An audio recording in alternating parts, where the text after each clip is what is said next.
Shabbat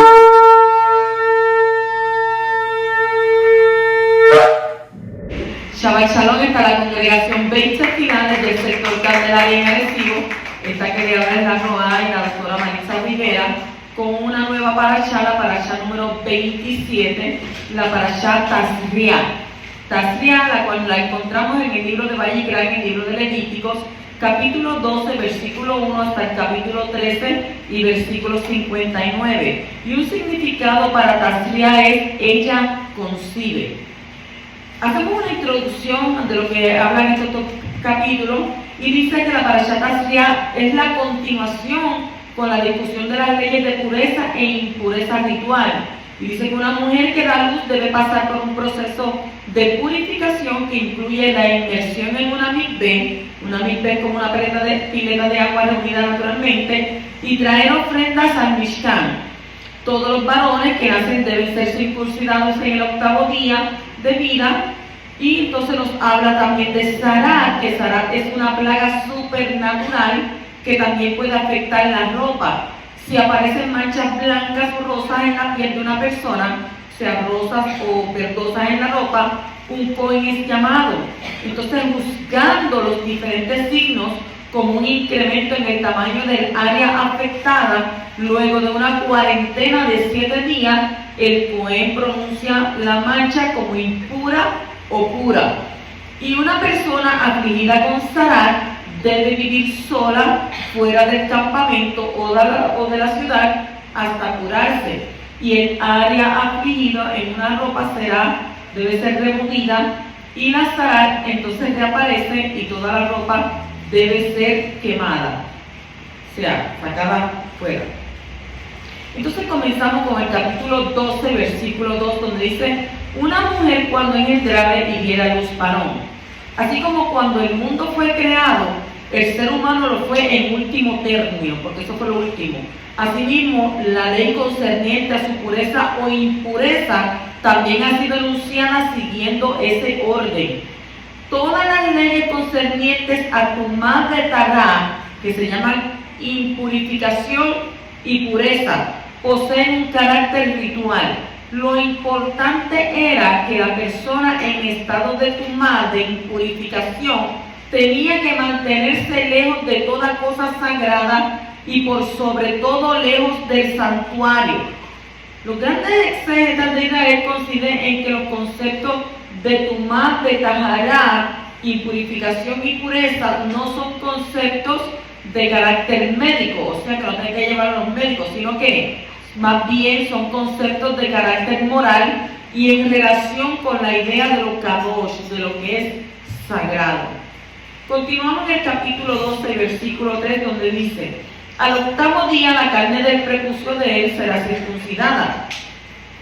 Esta misbah, este mandamiento de la circuncisión, usted lo encuentra en Génesis, Bereshit, capítulo 17. O sea, en la tradición judía, la circuncisión y el nombre de la Torah es llamada Od Berit Kodesh. ¿Qué quiere decir esto?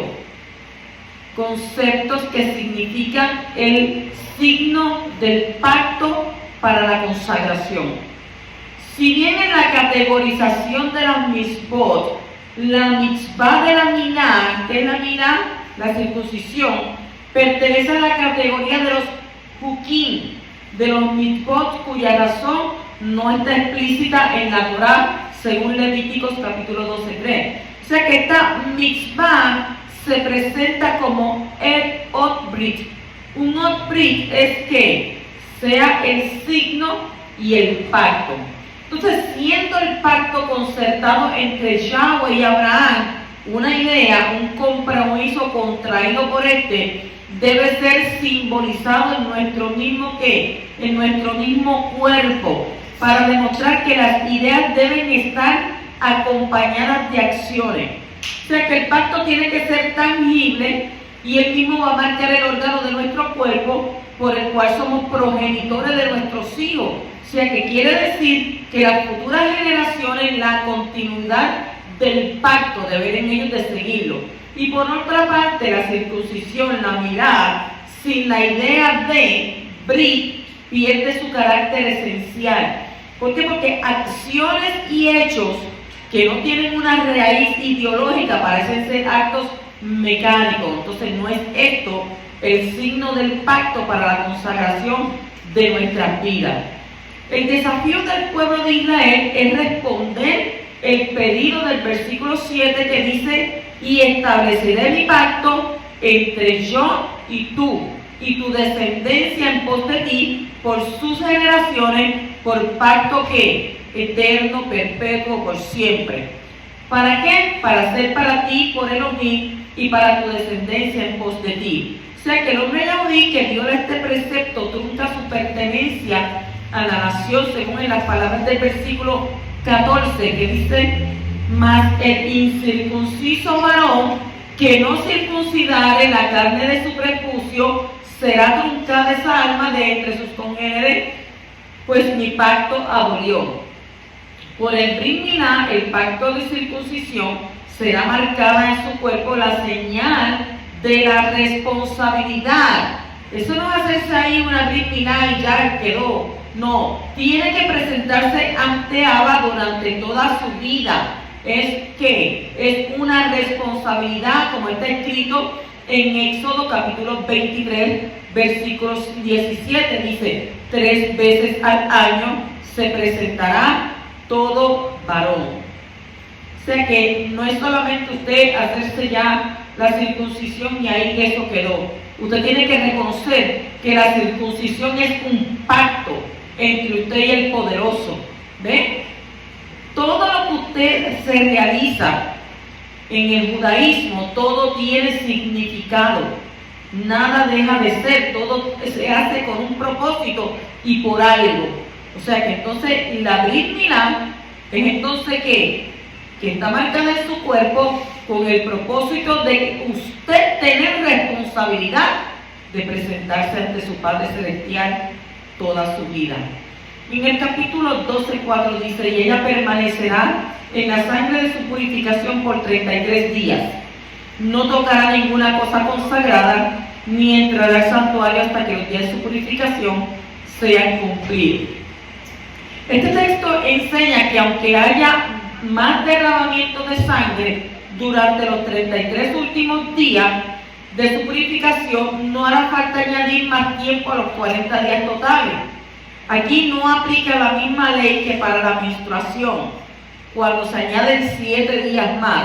O sea que en el caso de que haya flujo de sangre fuera del tiempo de la semana de ¿qué? De Nidá. Capítulo 12, versículo 5 dice: pero si da luz una niña y quedará impura por 2 semanas como en los días de su menstruación, y permanecerá en la sangre de su purificación por 66 días. Tanto el tiempo de Nidá es tiempo de menstruación, como el de Tamé, durarán el doble después del nacimiento de una niña. La Torá no explica la razón por qué es así. O sea, Yahweh marca una diferencia entre varón y mujer. Los primeros 6 años de vida son fundamentales en el desarrollo psicológico de cada persona, y ambos sexos, varón y hembra, necesitan a su madre en ese tiempo. O sea que el contacto con el padre también es vital para el buen desarrollo del niño, pero especialmente durante el primer tiempo de la vida, la presencia de la madre crea en el niño un fundamento de confianza que luego es necesario en la relación con el Padre Celestial. O sea que por medio de la mamá, el niño aprende cómo es la ternura de Yahweh, como está escrito en el libro de Isaías, capítulo 66, versículos 10 al 13. Por medio del cuidado de la madre, el niño aprende que Yahweh le ama, que Yahweh le cuida, le nutre, le satisface y ante todo que Él está ahí presente. Una buena madre está todo el tiempo pendiente del bienestar de sus hijos, y una madre normal puede olvidar a su hijo, como está escrito en Isaías 49:15. ¿Puede una mujer olvidar a su niño de pecho sin compadecerse del hijo de sus entrañas? Aunque ella se olvidara, yo no te olvidaré. O sea, quiere decir que la madre a veces pues los deja aquí, los deja allá y ¡ay, muchacho! A mí no me podría olvidar un hijo mío, para nada. Si nada más de usted saber que ese muchachito está brinca y salta, y cuando usted siente el silencio, no, algo está pasando aquí. Algo está pasando aquí porque yo no estoy viendo a este muchacho y esto está siempre como una pulga brincando y no lo veo, pues uno tiene que tomar acción rápido. Entonces, la presencia de los padres hace que el niño aprenda que Yahweh está presente en todo momento y en todo lugar, viéndole, cuidándole y escudriñándole, como está escrito en Hebreos, capítulo 4 y versículo 13, donde dice: y no hay cosa creada oculta a su vista, sino que todas las cosas están al descubierto y desnudas ante los ojos de aquel a quien tenemos que dar cuenta. O sea, los padres viven el carácter de Yahweh en su relación con sus hijos. El papel de los padres es reflejar a Yahweh en la vida del niño, como está escrito en Efesios capítulo 6, versículo 4, donde dice: y vosotros padres, no provoquéis a ira a vuestros hijos, sino, mire cómo dice, criarnos en la disciplina e instrucción del Creador. O sea que Yahweh es el ejemplo que los padres deben seguir para la educación de sus hijos. Y como hace Él con sus hijos, así deben hacer los padres con sus hijos, como está escrito en el libro de Hebreos, y capítulo 12, versículos 7 al 10. Así dice: es para vuestra corrección que sufrís. Elohim os trata como a hijos, porque ¿qué hijo hay a quien su padre no discipline? ¿Qué hijo hay a quien su padre no discipline? Pero si estáis sin disciplina, de la cual todos han sido hechos participantes, entonces sois hijos ilegítimos y no hijos verdaderos. Además, tuvimos padres terrenales para disciplinarnos y los respetábamos. Con cuánta más razón no estaremos sujetos al Padre de nuestros espíritus y viviremos, porque ellos nos disciplinaban por pocos días como les parecía, pero Abacadosh, Él nos disciplina para nuestro bien, para que participemos de su Kadoshá, de su santidad. Así que cuando el poderoso te discipline por algo que tú has hecho y no entiendes qué fue lo que tú hiciste, tienes que analizarte, porque Él como Padre disciplina para que ¿qué? Para mantenerte en Kadoshá. En el capítulo 12, versículos 6 y 7 dice: habrá de traer un cordero de un año como holocausto, como atar, y hará la expiación por ella y ella quedará pura. El término expiación por la mujer parturienta llama nuestra atención, ya que el sacrificio expiatorio era ofrecido únicamente mediante una acción reprobada. O sea que sugiere que estos sacrificios representan más bien una transición del estado de parto y la reintegración de la parturienta a la vida espiritual activa, y ella podrá ingresar en el santuario oportunamente. Cuando una mujer está dando a luz, suceden muchas cosas. ¿Por qué? Porque está trayendo una vida, está dando a luz una vida, está trayendo a una persona. Entonces, créanme que no es fácil para los que hemos parido, porque muchas paren con mucho dolor, con mucho sacrificio, con muchas horas de parto, y luego entonces, ¿verdad? Como dice la Escritura, es que viene la alegría. Y esta mujer, cuando está en este proceso de parto, entonces ella siente a veces que la vida se le va. Es un peligro a veces traer un muchacho a la vida, no solamente por lo que estamos viviendo, pero dar a luz donde todos sus poros están abiertos, donde usted está ahí sangrando, donde es algo bien. Pero luego dice la Escritura, ¿verdad?, que el tener usted ese niño, esa vida ahí en sus manos, se le olvida todo, el dolor que usted pasó, y la vemos el próximo año otra vez ahí pariendo.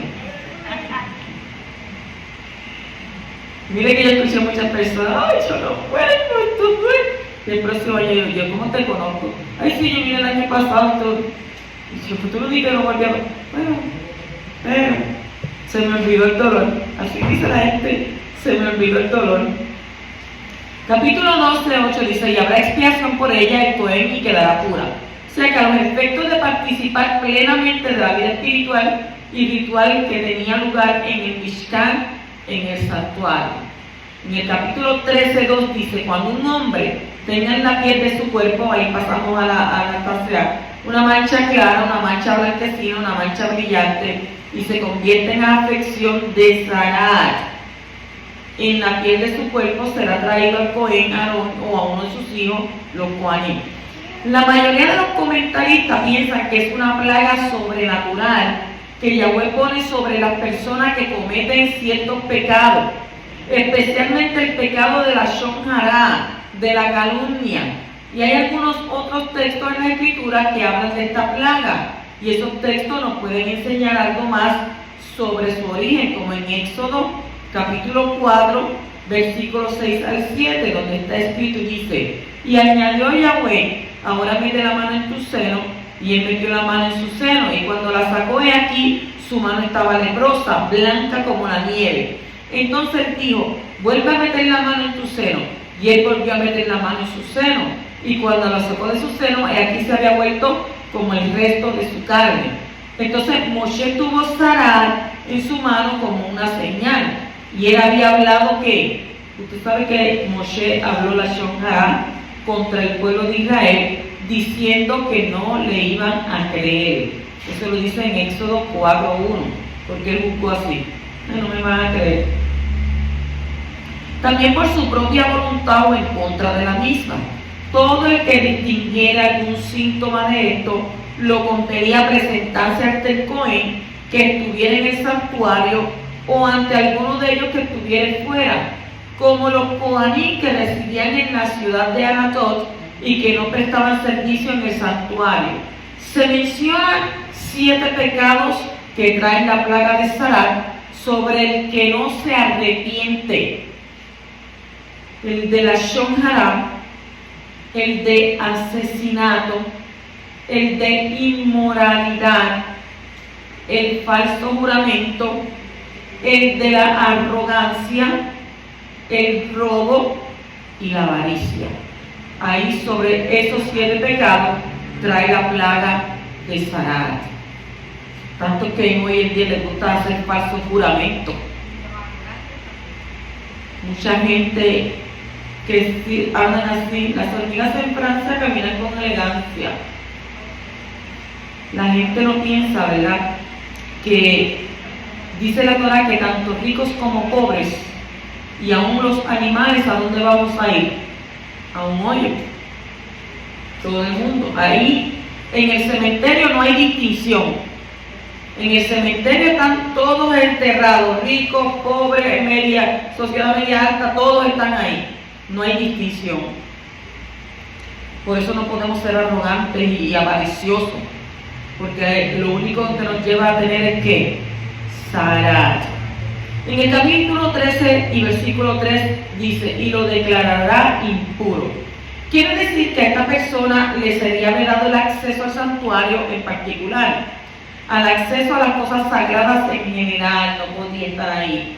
Maimónides nos explica que el término tumá es un homónimo empleado en 3 acepciones diferentes, a saber, número 1, la desobediencia y la transgresión de los mandamientos en orden a acciones y opiniones. La desobediencia y la transgresión de los mandamientos en orden a acciones y opiniones. Número 2, manchas e impurezas.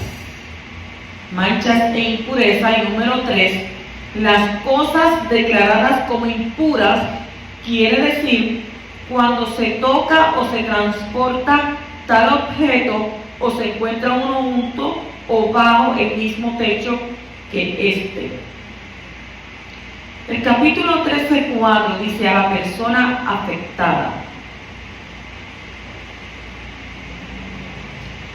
Traducimos como negar, N-E-G-A-H, negar como persona afectada. El versículo está diciendo que el Cohen deberá delimitar la llaga y marcar los bordes de la misma para constatar después de 7 días la extensión o no de la llaga. O sea, usted tiene la llaga, el Cohen le pasa ahí un animal que vamos a decir hoy en día, y si esa llaga sobresale de eso, le va a decir que usted es impuro, que usted tiene, ¿verdad?, la sana. En el capítulo 3 y versículo 5 dice: lo habrá de recluir el Cohen 7 días por segunda vez.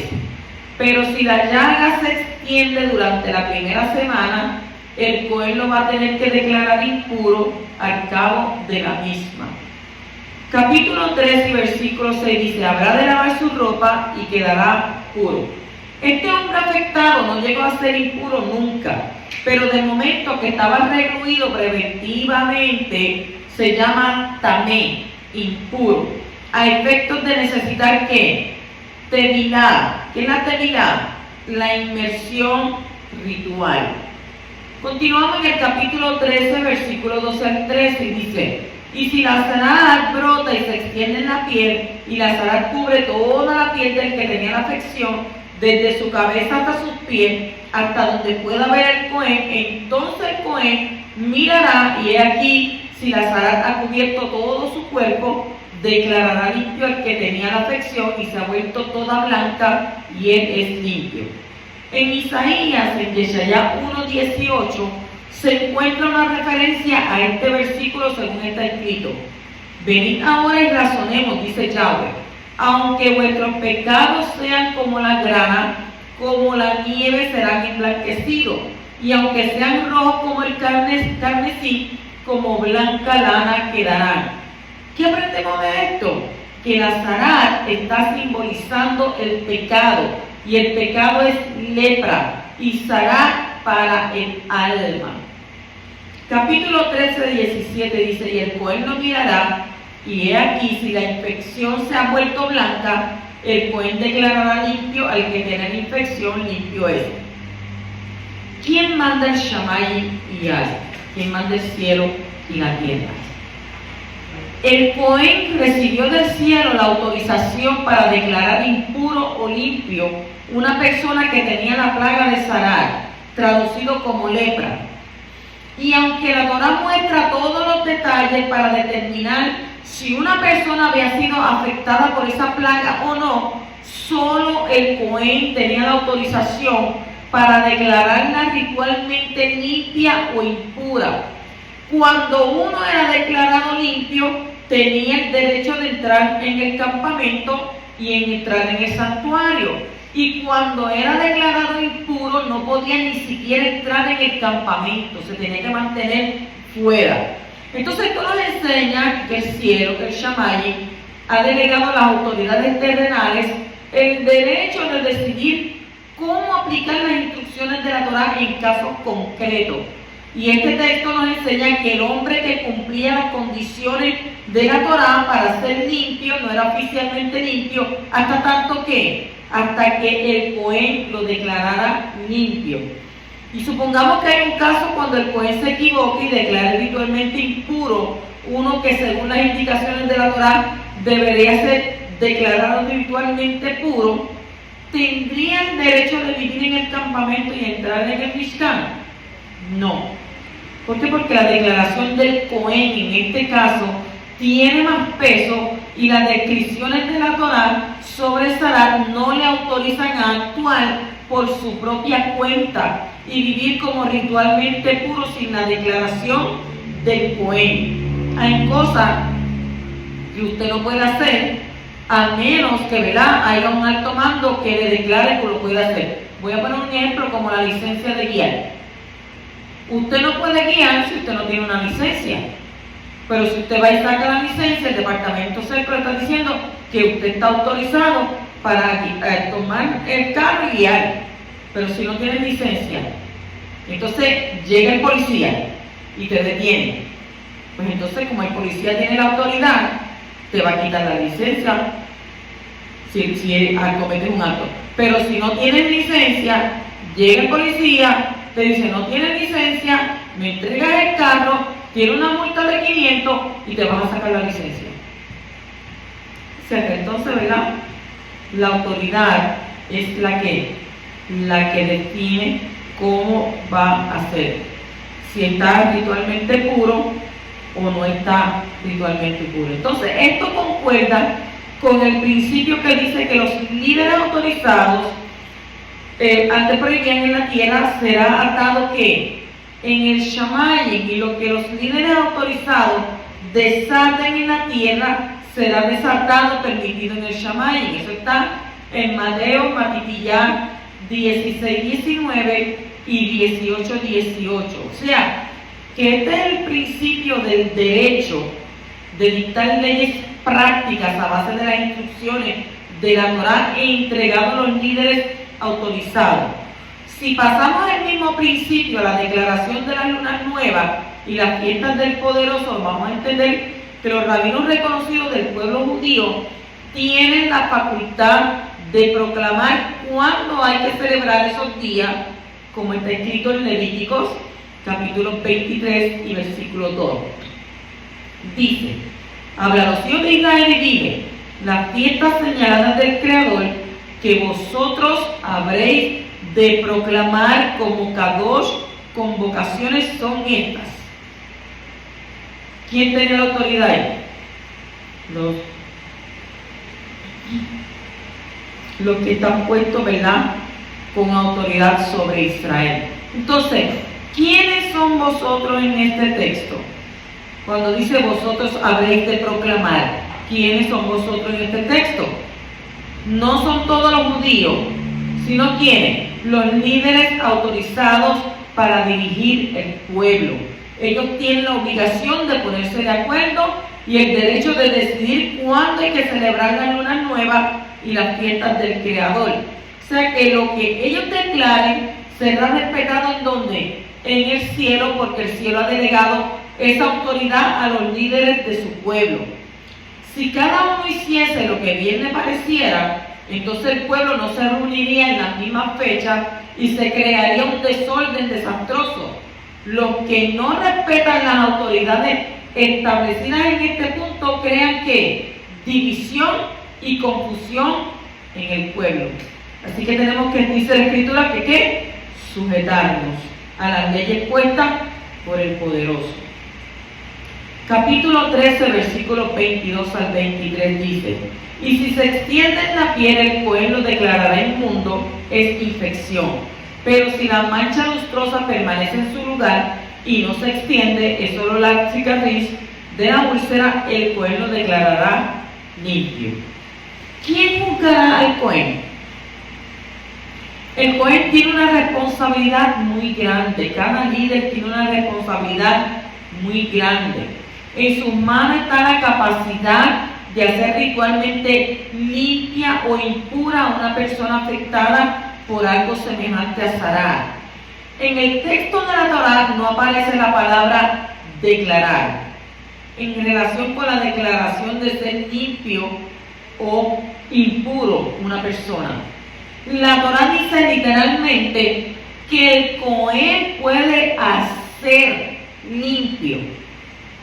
Se llama tiher, T-I-H-E-R, tiher. O lo puede hacer impuro, timé, a una persona. Y por supuesto lo hace por medio de ¿qué? De una declaración, pero la Torá no lo dice, sino que enfatiza de esta manera la enorme autoridad que tiene el cohen para hacer pura e impura a una persona. Y así que no es la plaga en sí que hace impura a la persona afectada o la ausencia de la plaga que hace pura a la persona, sino es ¿quién? El cohen. Entonces, ¿qué grande autoridad hay en las manos del cohen en cuanto a esta plaga? Si él no administra bien su autoridad, será capaz de arruinar la vida social de una persona, puesto que el que era declarado impuro por causa de esa plaga tenía que vivir ¿dónde? Fuera de la sociedad, fuera del campamento, como está escrito en Levíticos capítulo 13, versículos 45 y 46. En cuanto al leproso que tenga la infección, sus vestidos estarán rasgados, el cabello de su cabeza estará descubierto se cubrirá el gozo y gritará: inmundo, inmundo, permanecerá inmundo todos los días que tenga la infección, es inmundo. Vivirá solo, su morada estará fuera del campamento. Y en Números 5, 2 al 3 dice: manda a los hijos de Israel que echen del campamento a todo leproso. Esta era una enfermedad que se pegaba, por eso los tenían que separar, mantenerlos apartados. Entonces, a todo aquel que padece flujo y a todo el que es inmundo por causa de un muerto. Y echaréis tanto a hombres como a mujeres, los echaréis fuera del campamento, para que no contaminen su campamento, donde yo habito en medio de ellos. El que haya recibido mucha responsabilidad tendrá un juicio más severo. En el caso de una equivocación por negligencia, el Cohen será responsable ante la corte celestial del daño que ha causado al hacer limpia o impura a una persona sin que lo sea. Quiere eso decir que el Cohen, con esa responsabilidad en su mano, tenía que estar seguro de lo que él iba a decir, de lo que él iba a proclamar. Porque si la persona no tenía eso, y entonces venía y decía: sí, tiene Sarah, y él no lo tenía, entonces estaba arruinando su vida, porque entonces lo tenían que separar. ¿Y separar para estar qué? Para estar solo, fuera del campamento, fuera de su familia. Y entonces si él no lo tenía, en ese tiempo era una vergüenza tener lepra, tener Sarah. En el pueblo de Israel, en el tiempo de Yeshua, los tenían como apartados, separados, no podían mezclarse con la gente. Capítulo 13, 24 dice: asimismo, si el cuerpo sufre en su piel una quemadura de fuego, y la carne viva de la quemadura se vuelve una mancha lustrosa, blanca, rojiza o solo blanca, ¿qué podrá salir en una quemadura? En esta ley ya se menciona que una infección de Sarah podrá salir o no salir en el lugar de una quemadura en la piel. Si comparamos la piel humana con el alma, podemos decir que la quemadura puede corresponder a un daño emocional por algo que nos ha pasado. Por causa de quemaduras emocionales, es fácil adoptar una actitud de crítica contra el prójimo. Es muy fácil echar la culpa sobre otro por los daños que hemos sufrido, y es fácil que la amargura que podríamos comparar con la plaga de Sarah brote en el lugar de la quemadura en nuestra alma. En esta ley ya hay dos opciones: podrá salir la plaga o no en el lugar de la quemadura. La amargura brotará en el alma del que no sabe perdonar y dejar la justicia en manos del Creador. Y esa amargura se va a extender y causar daño grande, no solo a la persona misma, sino afectará toda su vida social. Pero si es capaz de no dejar lugar a la amargura, seguirá siendo limpio y podrá seguir viviendo su vida normal. Así que tengamos mucho cuidado con la amargura. Si estás tentado a reaccionar con amargura, cálmate, enciérrate durante un tiempo y piensa bien en las cosas, porque la amargura no trae nada positivo para nadie.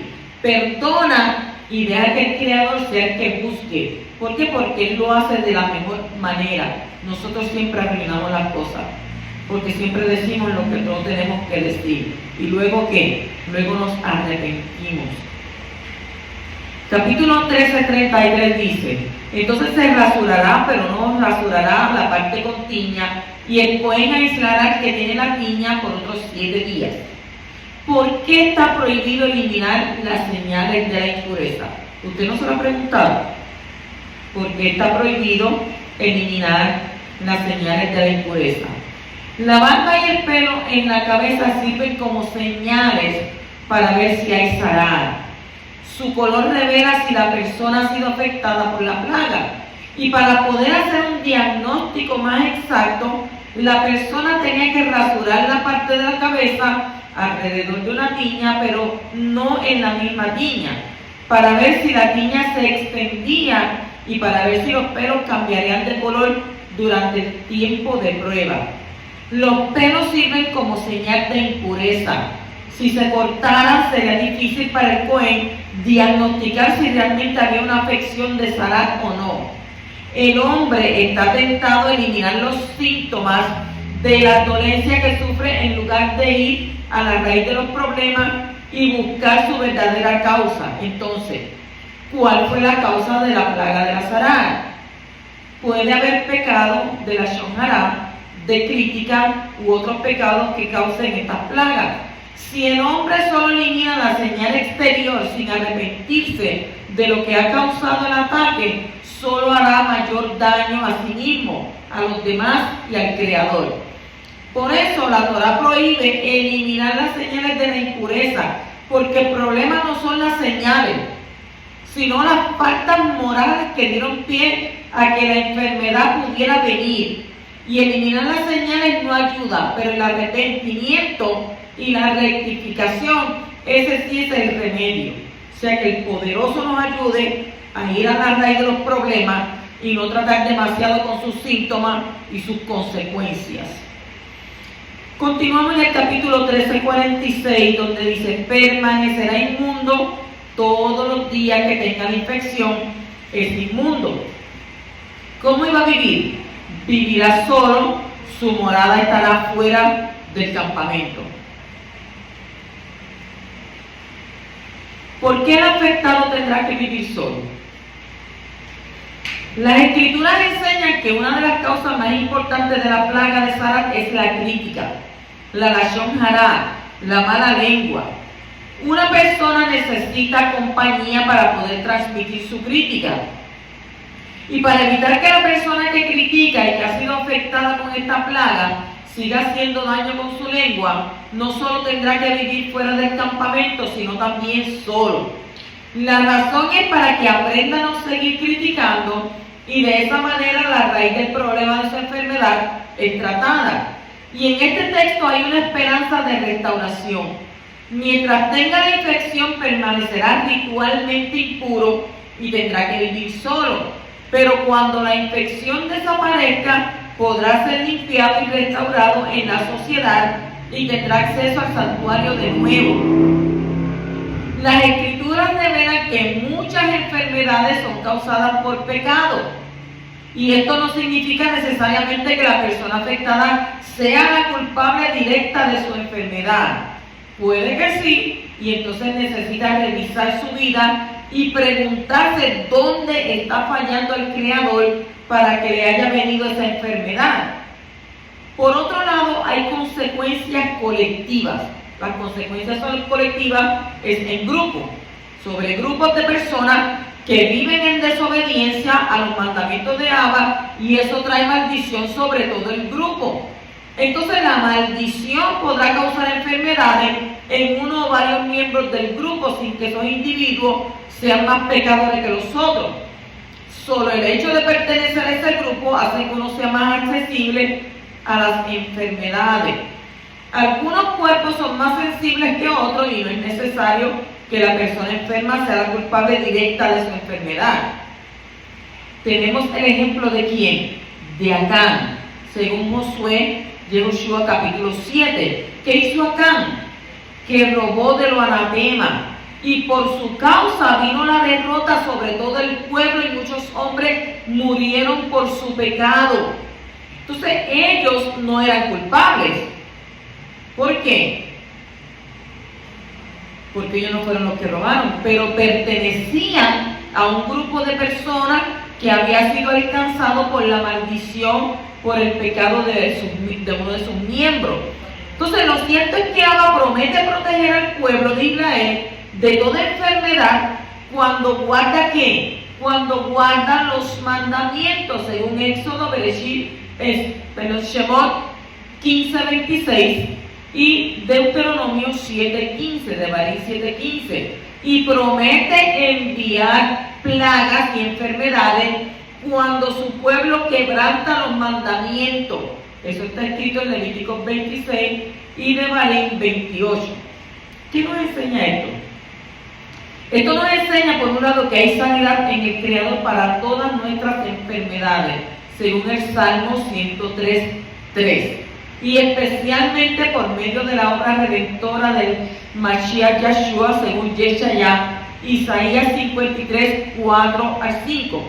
Y por otro lado nos enseña que hay que buscar las causas de las enfermedades en sí mismo y en el grupo de personas al que uno pertenece para poder ir al Creador en oración y recibir el perdón y la sanidad. Entonces, si tratamos con las raíces, buscando las causas de las enfermedades, podremos vivir vidas sanas y así cumplir el propósito de nuestras vidas con cuerpos sanos.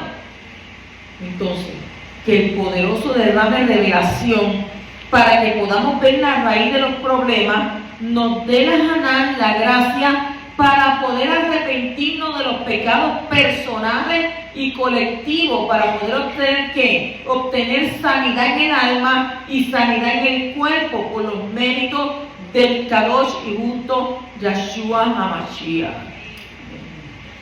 Capítulo 13, 59. Dice: esta es la ley para la marca de lepra en un vestido de lana o de lino, sea en el timbre o en la trama o en cualquier artículo de cuero, para declararlo limpio o inmundo. ¿Por qué la Torá habla tanto de la Sará? ¿Por qué la Torá habla tanto de la Sará? La Torá ocupa mucho espacio y tiempo hablando de la plaga de Sará. Según tengo entendido, ninguna de las enfermedades que se conocen en el mundo hoy tienen estos síntomas explicados en la Torá. Aquí en Puerto Rico hubo alguien con lepra hace muchos años. Leprocomio le decían. Pero ya eso se extinguió, ¿verdad? Yo no he escuchado que nadie más tenga lepra. Sin embargo, tenemos varios ejemplos en la Escritura de personas que han sufrido esta enfermedad. Y algunas de ellos fueron sanadas especialmente por nuestro rabino. ¿Quién era? Yeshua HaMashiach. Todos los casos tienen algo en común. Ocurrieron en tiempos cuando la morada del Creador estaba entre los hombres. Con otras palabras, en tiempos cuando estaba el santuario o alguno de los dos templos, de los Mishkan. Esto nos enseña que la presencia del poderoso es como una espada de dos filos. Por un lado, su presencia nos sana de todas nuestras enfermedades, pero por el otro lado, exige más fidelidad en el pueblo y especialmente entre los líderes para que no vengan sobre nosotros plagas y enfermedades.